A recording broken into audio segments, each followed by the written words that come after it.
So at the beginning of the meditation, we pay respects to Buddha, Dhamma, Sangha.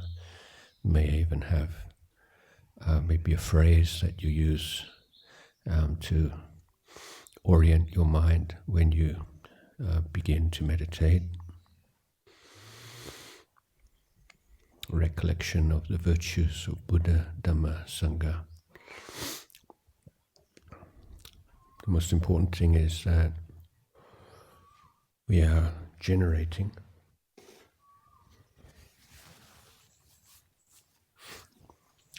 chanda, which is Pali word means interest, enthusiasm, zeal for the practice. So putting the attention firmly on the effort itself and not on the expected or hoped for results of that effort.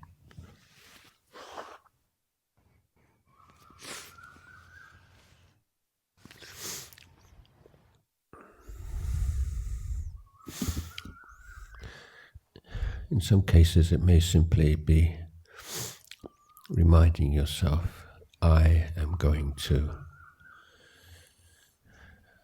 keep my mind on my meditation object. I am just telling yourself what you're going to do before you do it. Otherwise can bring to the mind thoughts, reflections, images that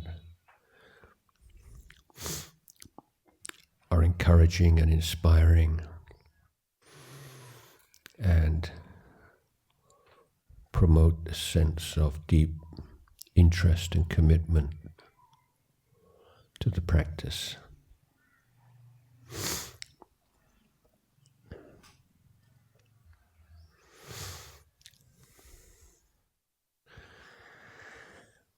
As I mentioned this morning, the zoom out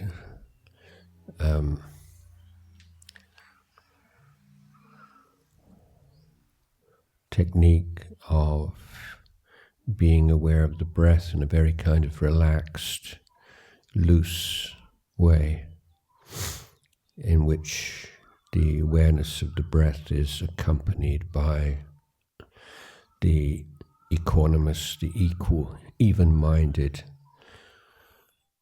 acknowledgement, recognition of physical sensations in the body in a systematic way, dividing the body into 4 areas.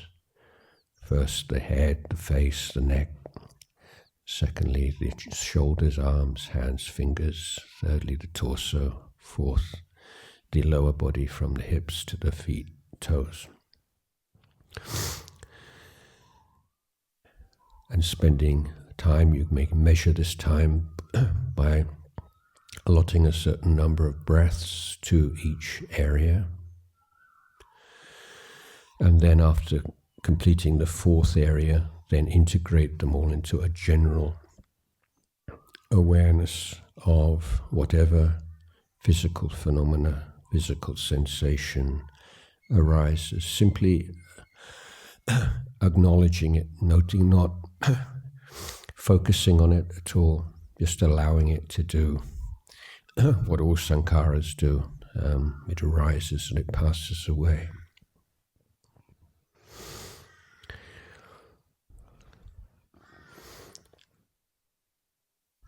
So this way of beginning the meditation, as they say, it's a very loose and pleasant, non-pressured kind of way of settling into present moment awareness and grounding yourself in the physical reality of the body, which is the vehicle for this practice, and when which we can return to orient ourselves if we get lost and caught up in our hindrances. So one can continue with that as long as you find it's useful, or can go back area by area. So 1, 2, 3, 4, integration, whole body awareness, and then 4, 3, 2, 1, integration, whole body awareness. After a sufficient time, and you can spend a few minutes or half even of the meditation period, or even longer than that if you're finding it's useful. But once you're fluent, you can also do this whole 1, 2, 3, 4 integration in 1 minute even, or just you can do it as quickly and as in as an extended fashion as is useful to you.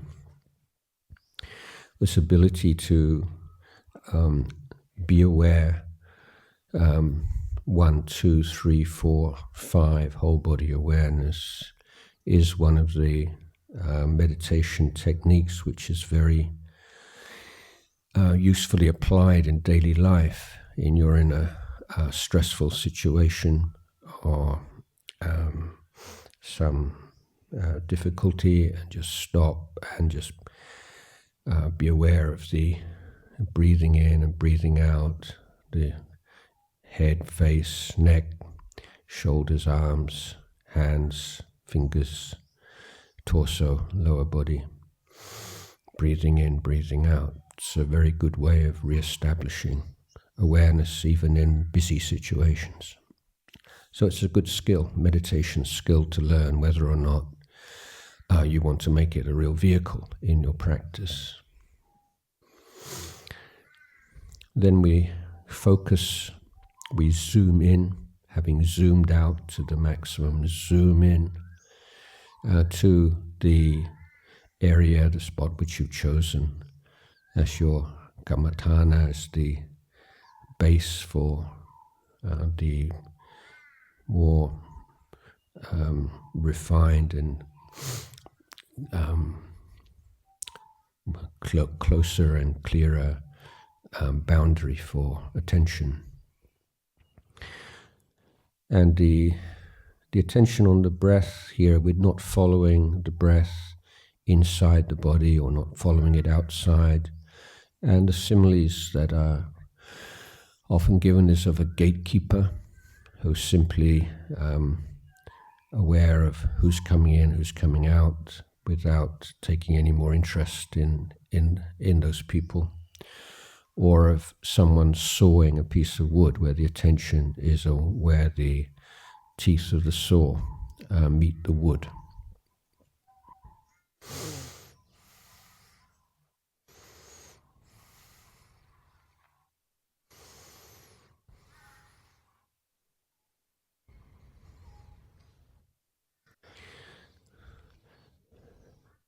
So the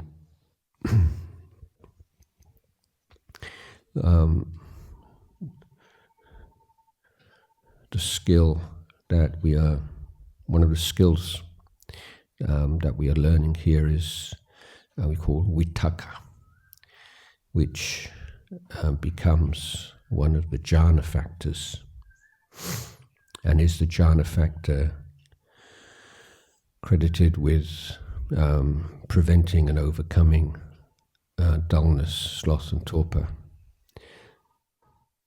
So vitakka means directing the mind. We're learning that skill to tell the mind, go there. Be aware of the breath right there, and again, and again, and again, and again. And that directing the mind onto the mental object, or the physical object here, the breath, again and again is building this power of directing the mind, which we call vitakka. And the second quality that comes together with vitakka is vichara. Vichara means sustaining. So we direct the mind to the sensation of the breath and we sustain the mind. So this is what you're learning here. You're learning how to direct and to sustain attention. So how long do we mean by sustaining? Well, it's the breath provides that measure for the duration, the whole duration of an in-breath, the whole duration of an out-breath. So sometimes we kind of lose our faith and our interest and our zeal for what we're doing because we get too caught up in the present moment, as it were. If that sounds rather unlikely, but losing the context and the meaning. Yeah, okay, I know I have to put my mind on my breath, but why? And you forget that why or what exactly the process is and what's going on, what you are training moment by moment. And we're training vitakka, vichara, it's 2 jhana factors. We're training ability to be present to our experience. And the breath has always been the most popular meditation object, and for a number of reasons, one of which is it's not interesting in itself. It's bland, and many people spend their lives hardly registering their breath except when they are short of breath or there's some event that causes the breath to become very coarse or unusual. But generally there's nothing that draws us to the breath. We're not attracted by the breath as a general matter. And this is why it is such an important, useful object, because the only way that you will stay with the breath is because you want to, and because you make the effort to, and because you understand and train yourselves in the ways of preventing the maras, all the forces that pull you away from the breath.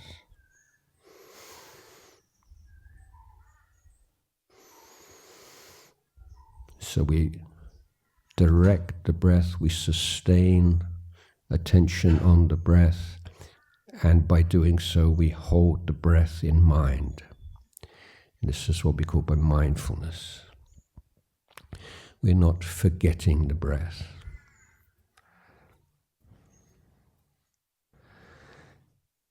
And another aspect of mindfulness is that we don't forget our purpose, and we don't forget the instructions. We don't forget anything that we need to remember to practice correctly.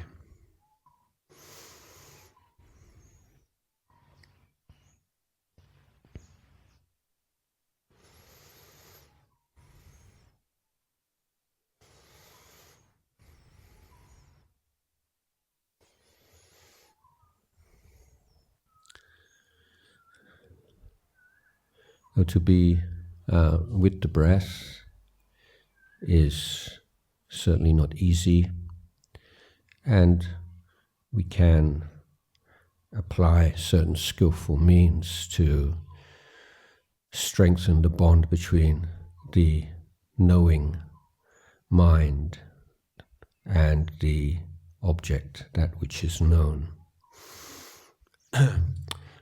One is to use a word, a parikamma word, borikam, such as Buddho. So it's derived from the word Buddha. It's the word Buddha in a nominative case, and divided into 2 syllables. So on the in-breath, can mentally recite the first syllable, Bud, and on the out breath, the second syllable do. If there's another two-syllable word which is more inspiring to you, and you can use that instead.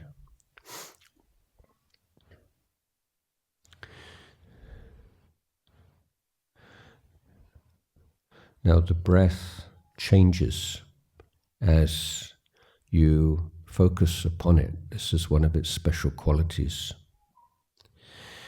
And so the inner recitation of the meditation word or parikamma needs to adapt to that.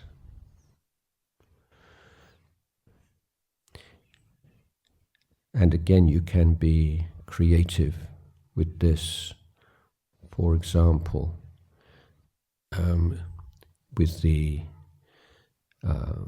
word Buddha, Buddho, instead of Bud and lengthening it to measure the duration of the in-breath, you can Bud, Bud, Bud, Bud, Bud. You can be very quick and rapid and forceful to bring up some energy. Similarly as on the out breath, you can do, do, do, do, do, do, do. As the breath changes, you may find that if you're using the parikamma word, that on the out breath, the word may end before the end of the breath. And that's dangerous because that's when the mind will often wander. So finding a means to ensure that the word that you choose, the parikamma word, extends to the end of the breath. You're sustaining it, that vichara quality again.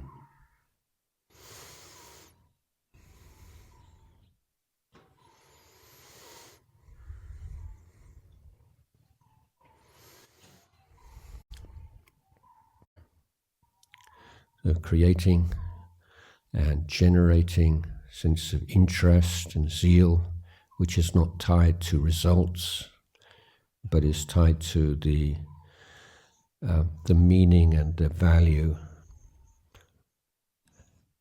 of the practice itself. Finding joy and interest in the practice itself, even when it's difficult.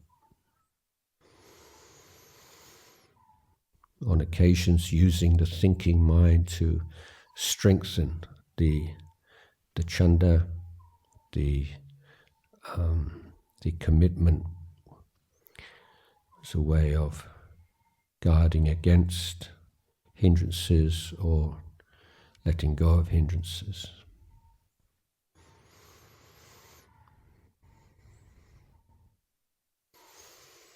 Putting forth right effort, whether or not the mind wanders or not, is in no means detracts from the fact that you are practicing the Eightfold Path through that sincere effort. And when your mind wanders off or gets caught in a hindrance, recognizing without being downhearted, discouraged, irritated, say, yeah, this is normal. This is absolutely normal. And we'll just start again and start again and start again.